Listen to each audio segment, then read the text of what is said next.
get into a little other controversies around people holding out, apparently. Apparently, Chandler Jones skipping Cardinals' mandatory minicamp ahead of contract season is means he's holding out, because apparently, if a guy doesn't show up to a mandatory thing and doesn't say anything to the media that I'm holding out, I want more money, and it very well could be. But I love how the media just jumps to the conclusion of like, yeah, this guy's holding out because he wants to get locked down for a great contract extension or this, that, and the other. And it's like, maybe that is the case for Chandler Jones, that there's still some things that he wants to get taken care of before the season starts. Maybe that's not the case. Maybe he had somewhere to be. But the nice thing that I do like when I was reading the article is that inside the Arizona Cardinals facility, they knew what was going on with Chandler Jones. They know what's what's happening behind the scenes. They've had conversations with him. So I don't think it's anything drastic. Like, yeah, maybe he does want to get a deal done before this season, which is why he maybe held out a mandatory minicamp. We see it year in and year out, and it's kind of fun to be in this space now, Nick, with you. Now that we're really analyzing and diving deep into why these players are holding out, because a lot of it just seems like, I would say, advice from your agent to hold out so we can get this contract locked down. Yeah. But I don't never really think it's so much the player who's like, no, I'm going to hold out. And the agent's like, no, let's go to camp and we'll get it figured out.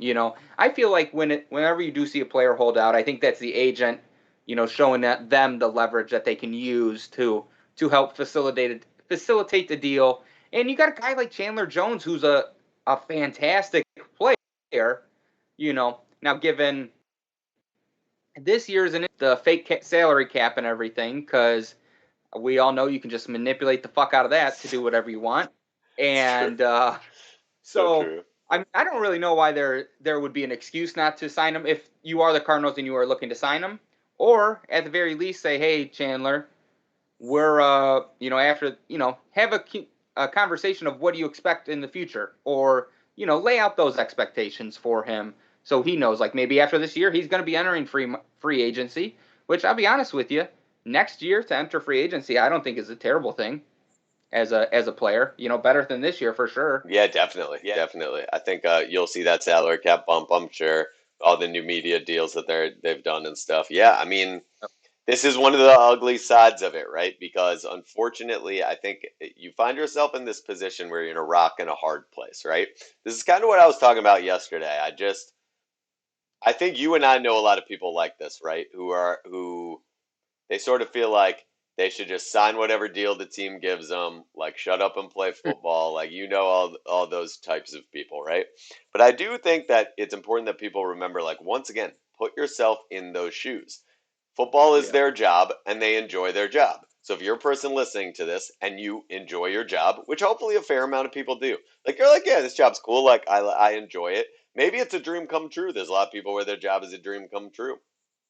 But really, at the end of the day, if wherever you were working offered you a deal that you didn't think was the type of situation that you were worth, right? Like it wasn't really matching the value that you felt you brought to the organization. Like, wouldn't you have a grievance with that? Wouldn't you try to negotiate? Wouldn't you try to use your leverage to get a better deal? Like, at the end of the day, that's what's going on here. Like, these Yep. guys are trying to get a better deal, the agents for their client, right? And unfortunately, I think these are situations where the players always get painted as being like dramatic or like a bad Yes. teammate or something by not taking a bad deal, And I just think if you think someone's a bad teammate because they don't want to take a bad deal and they think they're worth more than they're being offered, and that makes them a bad teammate, I mean, at the end of the Yeah. day, I think you got to look in the mirror and really try to assess what you would do in that situation. Now, granted, look, once again, I get it. It's easy if you're making 40 grand a year to be like, "Hey, I'd take 2 million, who cares?" But like the reality is like at your same job where you're making 40, to be honest, if you felt like the going rate was 55, you'd probably try to get 55. So, For sure. I don't know. And there's probably someone out there making 20 that would be very happy with that 40, mm, you know? So it's all perspective at for the end sure. of the day. For sure. So, But yeah, I'm never going to blame a guy for trying to get more money, especially, uh, not like you said it, with this fake salary cap and billionaire owners and yeah, tickets cost like $1 trillion to bring a family of four. Like you got to take out a mortgage. It's just nuts, man. Like it's nuts. Like yeah, I guess it's nuts to blame a player for trying to get a yeah. situation that he's And comfortable with. for sure. And if you think him in contract negotiations or trying to get himself set up to be on the team for the next 4 or 5 years, 3 to 4, whatever, is making him a bad teammate, well, I'm just going to be out here to tell you you're wrong.